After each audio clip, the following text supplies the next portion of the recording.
நானும் மதுரக்காரன் தான்டா. Welcome to voice of Florians. இன்னைக்கு நாட்டில் ஆடு மாடெல்லாம் வந்து பேசும் பொருளாக ஆக்கிட்டாரு நம்ம அண்ணன் சீமான் அண்ணன். உங்களுக்கு என்ன பிடிச்சிருந்துச்சு? நேற்று வந்து பார்த்துருப்பீங்க, மாடுகளுக்காக மாடாகவே இறங்கி களத்தில் இறங்கி மலை மாடுகளை மேய்த்த தருணங்கள்.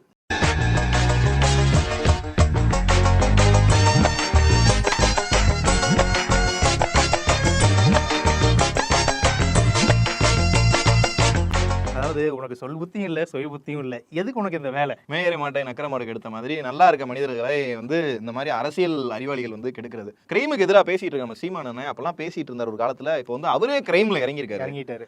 ஆமா, தேச துரோக குற்றம் எதுன்னு இதெல்லாம் வந்து நம்ம போட்டிருக்க சட்டத்தை விதியை மீறணும்னு எதுக்கு நீ வந்து தமிழ்நாட்டுக்காரனுக்கு சொல்லித்தர? தேவையில்லாம இதுல வந்து பார்த்தா மெயினான விஷயம் என்னன்னா வந்து மாடுகளை காப்பாத்துறாராம். பூரா மாடு வெட்டுக்கு போற மாடு. கேரளாக்கு வெட்டுக்கு போற மாடை கூட்டிட்டு போய் காட்டுக்குள்ள வந்து மேய்ச்சால் தான் காடு மண்லாம் வளம் பெறும் அப்படிங்கிறாரு. காட்டை வளப்படுத்துறாரு. மாட்டு சாணம் வந்து போட்டுதான் காடுகள், அமேசான் காடுகள்லாம் வந்து மாட்டு சாணம் இருந்துதான் வந்து வளமாச்சான். இல்லை, எனக்கு புரியல, எல்லாம் கிறுக்கீங்களா நாங்களாம்? இல்லை, நீ வந்து இப்படியே இயற்கை சம்பந்தமா பேசி ஒரு அக்ரிகல்ச்சர் ஆபீசர் மாதிரி பேசியே பழகிட்ட இல்லைங்க. அதாவது ஒரு 2 மாசத்துக்கு ஒரு வாட்டியாவது தான் ஒரு ப்ரூவ் பண்ணும் இல்லைங்க. பொதுவா காடு எப்படி உருவாச்சு? காடு வந்து குரங்கு, அணிலு எல்லாம் பழம்லாம் சாப்பிட்டு எச்சம் போட்டுச்சு, அதுல உருவாச்சு. மேல இருந்து இலை விழுந்துச்சு, அதுல அப்படிதான் காடு மண்லாம் வந்து இதாச்சு. காட்டு மாடுகள் போய் தான் வந்து காட்டையும் மண்ணையும் வளப்படுத்துச்சான். இன்னும் கேட்குறவங்க எங்களுக்குலாம், நாங்களாம் விவசாயம் பண்ண தெரியாது, நாங்களாம் காடு மனைக்குள்ள வாழ்ந்தவங்க கிடையாது. இவர் வந்து காடை வந்து இந்த மாடுகள் உள்ள போய் சாணி போட்டால் மட்டும்தான் பிஹெச் வேல்யூ ஏறுமா, மண்ணின் வளம் வந்து ஏறுமா, மாத்த இல்லாட்டி ஏறாதான். இவங்க வந்து கீழே என்ன ஆமா மண்ணா, நீங்க சொல்லுவது சரிதான் அண்ணா, இன்னும் கொஞ்சம் குத்துங்கண்ணா அப்படின்னு. இல்ல நமக்கு தெரியல, புரியல. அதாவது இப்ப இவரு போய் ஸ்டார்ட் பண்ணி விட்டாருன்னு வைங்களேன், நாளைக்கு இதை பார்த்துட்டு ஒரு 4 பேர் போவான். அவன் போறப்போ அவன் நேரம் ஏதோ புலிகிளி வந்து அடிச்சு தொலைஞ்சிருச்சு. சூப்பர். நான் நினைச்சுக்கிட்டு இருந்த பேசணும்னு நினைச்ச விஷயங்களை நீங்க ஞாபகப்படுத்தி இருக்கீங்க. ரிசர்வ் ஃபாரஸ்ட்டுக்குள்ள மக்களை ஏன் போகக்கூடாதுங்கிறாங்க? மெயினா இந்த மாதிரி மக்களை ஏன் போகக்கூடாதுங்கிறாங்க? காட்டுக்குள்ள இருந்து மிருகத்துல இருந்து இவங்களை காப்பாத்துறது கிடையாது, இவங்கள இருந்து மிருகத்தை காப்பாத்துறது தான். உள்ள போயிட்டு தெரியாம மானகின்னு அடிச்சு இல்லப்பா, ஃபர்ஸ்ட் போவாங்க. சரி, நல்ல விவசாயம் நல்லா இருக்கு, நிலம் இல்லாதவே மாடை கொண்டு மேய்ப்பேன், நல்லா இருக்கு. நிலத்துல வந்து நான் விவசாயம் பண்ணு கொஞ்சம் விதை போடுவாங்க. இந்த விவசாயத்துல லாபம் இல்லைன்னு அடுத்து கஞ்சி பயிரிடுவாங்க. அடுத்து அப்படியே கொஞ்சம் டெவலப் ஆயிட்டு நல்லா இல்ல, இடம் நல்லா இருக்கு. புஷ்பால கடைசி கட்டம், இடம் நல்லா இருக்கு, ஒரு ஊர்ல போடுவோம், ஊர்ல போட்டு சாராயம் காய்ச்சுவோம் அப்படின்னு சாராயம் காய்ச்சிட்டு பழைய படங்கள்ல வர மாதிரி காட்டுக்குள்ள இறக்குவாங்க. அதுக்கப்புறமேல தான் இந்த மரம் வெட்டுறது. அதுக்கப்புறம் வீட்டுல அதான் நம்ம கிட்ட காசு நிறைய வந்துருச்சுல்ல, ஏங்க நம்ம வீட்டுல புலித்தோல் இல்ல, சிறுத்தை பல்லு இல்ல அப்படின்னு மனைவிக்காரன் கொம்பு இல்ல, பொண்டாட்டிக்காரிங்க எல்லாம் கேட்பாங்க. காட்டு விலங்குகளை வேட்டையாடுவாங்க. அப்புறம் ஊர்ல இருந்து எவனாவது வருவாங்க, மாப்பிள்ள எனக்கு மான் சாப்பிடணும் போல இருக்கு, கண்ணி போட்டு பிடிங்க மாப்பிள்ள தண்ணிக்கு கீழே வரும், நம்ம அடிப்போம் மாப்பிள்ள அப்படின்ட்டு வன விலங்குகளை பூரா வேட்டையாடி சாப்பிடக்கூடியவர்களை. இல்லப்பா, இவங்க மாடு மேய்க்கிறவங்க மட்டும் உள்ள விட்டா இவங்க மட்டும் போக மாட்டாங்க, எல்லா பேரும் உள்ள போவாங்க. ஊர்க்காரங்க போவாங்க. எங்க மாடு உள்ள தொலைஞ்சு போச்சு மச்சான், மாடு உள்ள போயிருச்சு, உள்ள வந்துருங்க, நேரம் வந்தீங்கன்னா அங்க கப்புல காய்ச்சிக்கு இருப்போம், ப்ளூ கலர் டப்பா தெரியும், நீங்க அங்க வந்துட்டீங்கன்னா தூரமா பாருங்க அப்படின்ட்டு வனத்துறை அதிகாரிகள் பூரா இந்த மிருகங்களை பிடிக்கிறதுக்கு சுத்த வேண்டிய ஒரு சூழ்நிலை ஆயிரும். இப்படிலாம் நிறைய இல்ல, இவ்வளவு அறிவா பேசுற நம்ம சீமானனுக்கு இதெல்லாம் தெரியாதா? அறிவா பேசுற சீமானனே அறிவா பேசுறாரா?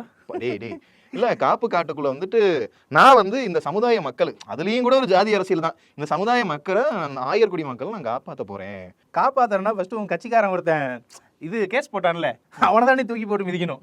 ரிசர்வ் ஃபாரஸ்ட்டுக்குள்ள காடுகளை வச்சு அந்த பெருசுகளை தோல்ல கையை போட்டு வாங்க ஐயா, நீங்க தான் இன்னைக்கு கிடைச்ச விட்டு நமக்கு அப்படின்னு சொல்லி போலீஸ்கார்ட்ட போனா, போலீஸ்காரங்களும் வந்துட்டு இவங்க கூட்டத்தை எப்படி கண்ட்ரோல் பண்றது அப்படின்னு ரீசெண்டா பேரிகார்டை போட்டாங்க. இல்ல, பேரிகார்டை இழுத்து போட்டு ஒரு ராவடி பண்ணி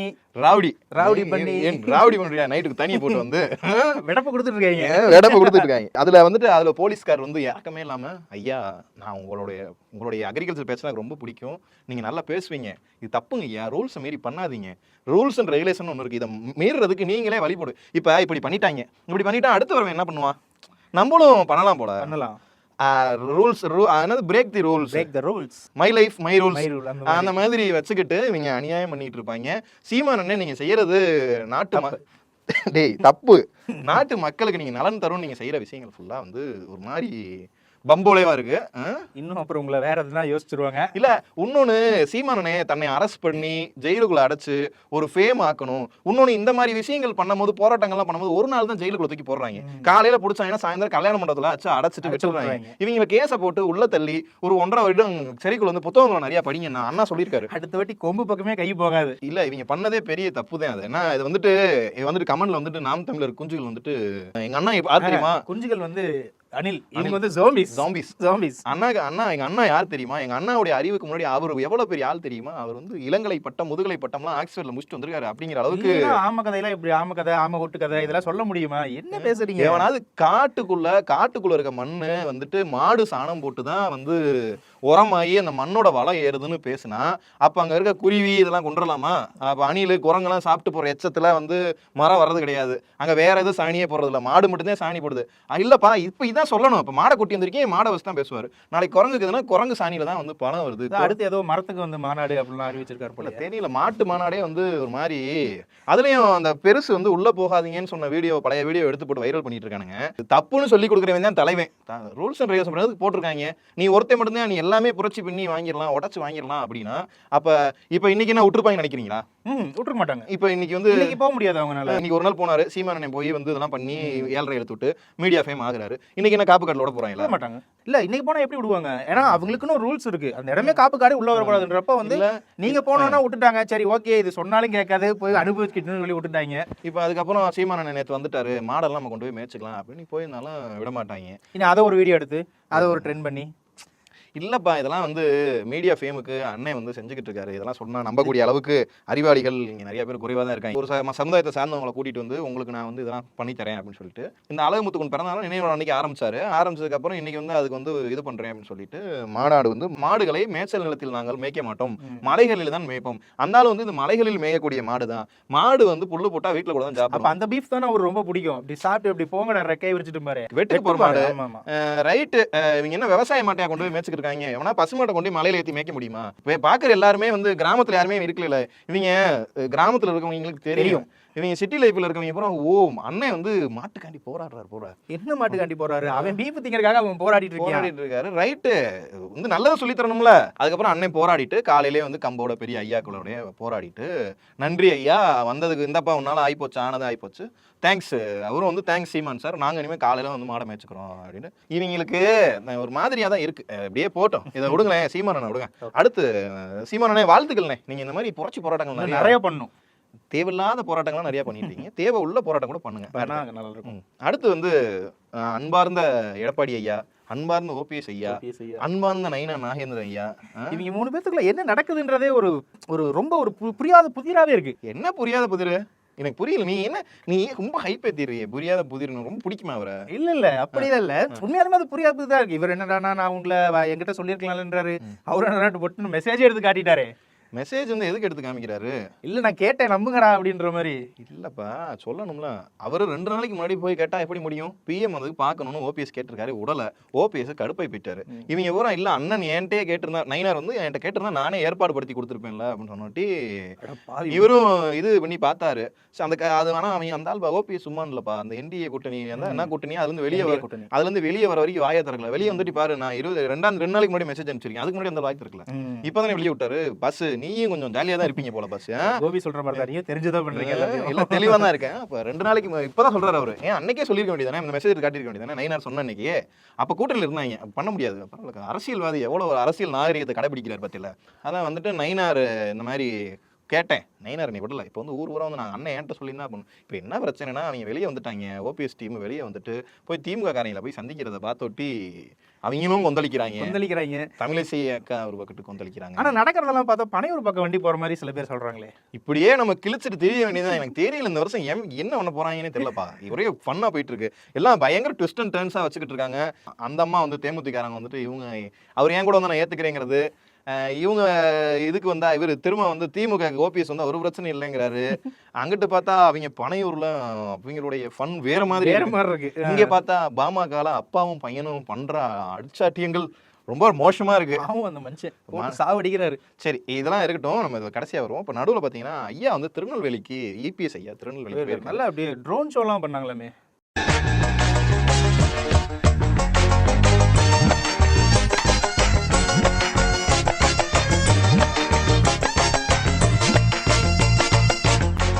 ட்ரோன் ஷோ தடை பண்ணுங்கிறாங்க மாதிரி இதெல்லாம் நான் என் கண்ணுல பாக்கணுமா?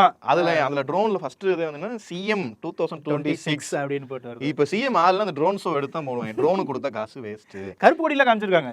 இரட்டை இலை, அம்மா, இது இரட்டை இலை, அப்புறம் என்னென்னமோ போட்டாங்க.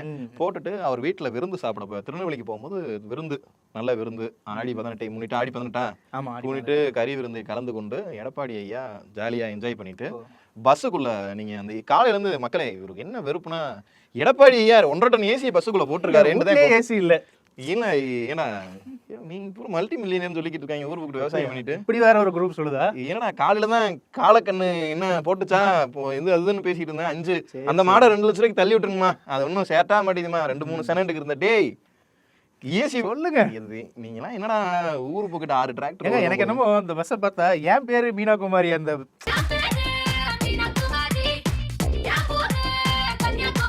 பாட்டுல வர பஸ் மாதிரியே இருக்கு. கந்தசாமி பஸ்ல உள்ள என்ன நடக்குதுன்னு தான் தெரியல. ஏண்டா ஒரு பெரிய மனுஷன் உடம்பு சரியில்லாத டிராவல் கைண்டி இப்படி ஒரு பஸ் ரெடி பண்ணி வச்சிருந்தா. ஆனா டிரைவர் சீட்டுக்கு மேல ஒரு 1.5 டன் ஏசி வேற லெவல். இப்படி நான் பஸ் இந்தியாவிலேயே நானும் பார்த்தது இல்ல. டிரைவர் சீட்டுக்கு மேல ஒரு 1.5 டன் ஏசி ஏசி இருக்கும், சின்ன வெண்ட் இருக்கும், அதுல ஏசி வரும். ஆனா ஒரு உண்மையான ஏசியவே தூக்கி மாட்டிருக்காருன்னா எடப்பாடியார் தான். அவர் வந்து உழைப்பாளிடா, விவசாயிடா. காலையில காலைல 9:30 மணிக்கு வெயில்ல போய் நின்னாருன்னா நைட்டு 7 மணி வரைக்கும் நின்னுட்டு மடையெல்லாம் திறந்து விட்டுட்டு தண்ணி பாய்ச்சிட்டு தாண்டா வீட்டுக்கு வருவாரு. பாவம், ஒரு நாள் எப்படி ஏசி இல்லாம இருக்க முடியும்? ஏசி இல்லாம ஏழை விவசாயி மகன் வேற இல்ல, ஏழை விவசாயி. Right, okay. இப்படி எல்லாம் அதிமுகவுடைய கூத்துன்னு முடிக்காம தமிழ்நாட்டுல இப்படி பயணம் எலெக்ஷன் முன்னாடியே 1 வருஷம் முன்னாடியே பயணத்தை ஆரம்பிச்சிட்டாரு. இன்னும் அடுத்த 6 மாசத்துக்கு அப்புறம் ஒருவர் சொல்லிட்டாங்க, நீ தோக்குற மாதிரி இருப்பீங்க போல எடப்பாடி, ஒரு ரவுண்டு போய் மக்கள்கிட்ட ஆதரவு வந்து வாங்குங்க, எப்படி இருக்குன்னு பாப்போம், அதுக்கப்புறம் எப்படி பாப்போம், 2 தடவை காசு தானே செலவு பண்ணிக்கலாம், 2 தடவை ரவுண்ட் அடிங்க எடப்பாடின்னு சொல்லிருப்பாங்க மேல இடத்துல இருந்து.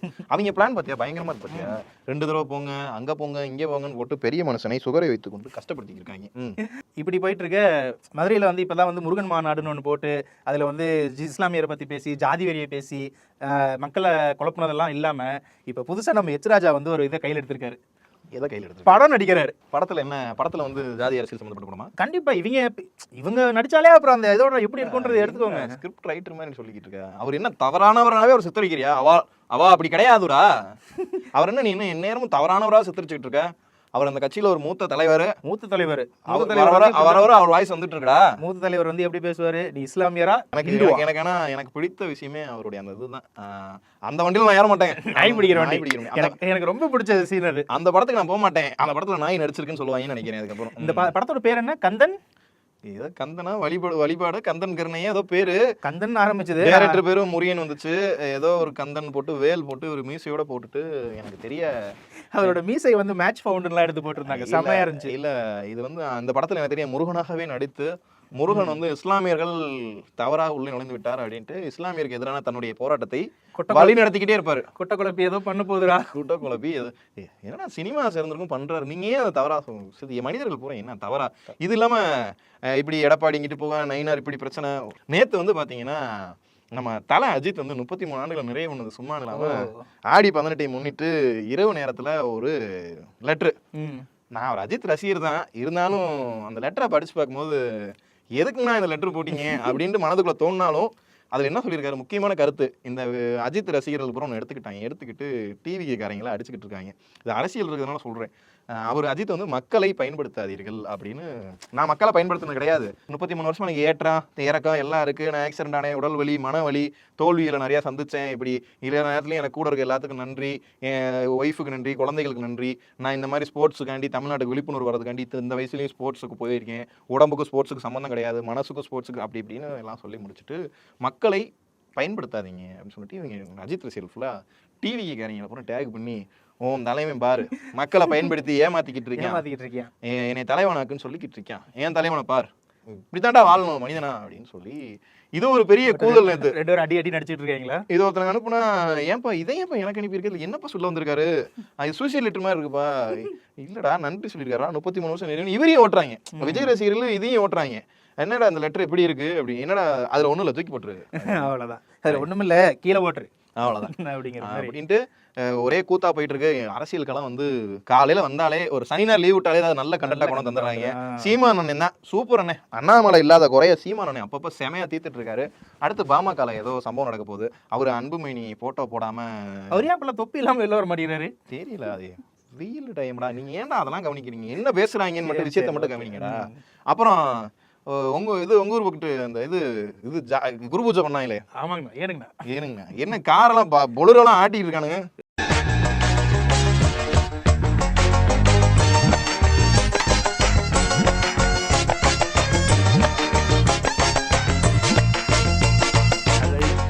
இந்த வருஷத்துக்கு ஒரு 2 வாட்டி இந்த இதெல்லாம் நம்மளே கண்ணுல பார்க்கவே முடியாது. மதுரைக்காரங்க பழக்கி விட்ட பழக்கம். அந்த கார்ல 7-8 பேர் இந்த ஸ்கார்பியோலாம் நிப்பாட்டுவீங்க, ஜன்னல் வழியா வர்றது எல்லாத்தையும் கார்லாம் இப்போ விட்டுறணுவீங்க. செய்யற அநியாயத்தெல்லாம் விட்டுட்டு இந்த காரை பார்த்துட்டு ஃபைன் நம்ம நம்பரை மட்டும் நோட் பண்ணிட்டு ஆன்லைன் ஃபைன் போட்டு விட்டுறணும். போட்டு விட்டோம்னா 10,000 ரூபா போட்டு விட்டுட்டே இருந்தாங்கன்னா வெளியே தெரியாம 10,000 என்ன பண்ணீங்க கேட்டா ரோடு ரூல்ஸ் வந்து நாங்க மீறணும். நம்ம தமிழ்நாட்டுக்கு ஐடியா கொடுப்போம். கரெக்ட். ரோடு ரெகுலேஷன்ஸை மீறினீங்க, பப்ளிக் நியூசன்ஸ் பண்ணீங்க அப்படின்னு கார் நம்பர் எவனையும் பேசக்கூடாது. அதெல்லாம் தாண்டி கண்ணாடியே மறைச்சிட்டானுங்க ஃப்ளெக்ஸ் ஒட்டி. எப்படா நீ ஓட்டிட்டு வரதே தெரியல. தலையை வெளியே விட்டு எட்டி பார்த்து ஓட்டுவான்டா. இல்ல என்ன கேட்கறேன், இவங்க போன் இதெல்லாம் நம்பர் பிளேட்லாம் எடுத்துக்கிட்டு நல்லா ஒரு 7,000 8,000 10,000 ஃபைனை போட்டு விட்டு அடுத்த வாட்டி கம்முன்னு அதுக்கப்புறம் வந்துட்டு காருக்காரங்க ஃபைனை போட்டு விட்டா இவங்கள்ட்ட போய் காசு வாங்க முடியாது. வாடகை கார் எடுத்து வந்திருப்பாங்க, இல்ல வாங்க முடியாது. சரி தன்னுடைய இனத்துக்காண்டி ஃபைன் கட்டினா கட்டிட்டு போறாங்க. ரோடு ரூல்ஸ் ரோடு ரெகுலேஷன்ஸையும் மீறி இன்னொன்னு இதெல்லாம் விடு, எல்லாம் ஜாலிக்கு பண்றாங்க. பப்ளிக்கை போட்டு டார்ச்சர் பண்ணிடுறாங்க. இந்த ஒரு கிழமையெல்லாம் பார்த்து ஒரு நிமிஷம் கொடுப்பாங்க. இந்த பக்கம் போறதா அந்த பக்கம் போறதானே தெரியல. பாவம் அவர் ரொம்ப போறதுக்கு அவருக்குலாம் வழி தெரியும். இவங்க பண்ற அநியாயம் இதெல்லாம் சொல்றேன். இப்படி போனா இடிச்சிருவானுங்களோ, அப்படி வந்து பின்னாடி வந்து இடிச்சிருவானுங்களோன்ற பயம். போய் 110-90 போய் அந்த ஆள் முடி இப்படி போட்டு காரை நிப்பாட்டுறேன். எனக்கு உயிரே இல்லை. அந்த ஆளுக்கு நேத்தே பால் ஞாபகம் வந்திருக்கும். நான் என்ன பாலை வீட்டுல போய் 2 டம்ளர் பாலை சாப்பிட்டு அந்த ஆண்டவா அப்படின்னு ஊர் வேலை ஏண்டா விழுதுறீங்க. ஒழுங்கா வேலையை போய் பாக்குறத விட்டுட்டு போனீங்கம்மா. சரி படிச்சிட்டீங்கல்ல, திருந்துங்கடா. படிச்சாலும் திருந்தணும் இல்ல. இந்த ஒரு இனம் இருக்காங்க. ஒரு இதெல்லாம் ரைட்டு வெறி இருக்கலாம், இன வெறி இதெல்லாம் இருக்கலாம்.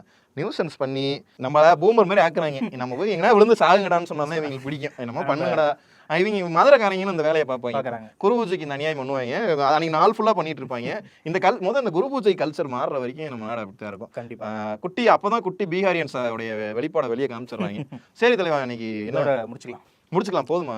வேற ஏதாவது நியூஸ் தானே? இல்ல வேணாம், இதோட முடிச்சுக்கலாம். அன்பை பகிருங்க மக்கள் கிட்ட. தாராளமா எப்பயும் பகிர்ந்துட்டே இருப்போம். இந்த வீடியோ உங்களுக்கு பிடிச்சிருந்துச்சுன்னா வாய்ஸ் ஆஃப் ஃப்ளூயன்ட்க்கு லைக் பண்ணுங்க, ஷேர் பண்ணுங்க, கமெண்ட் பண்ணுங்க, சப்ஸ்கிரைப் பண்ணுங்க. சொல்றா வேமா. நானும் மதுரைக்காரன் தான்டா.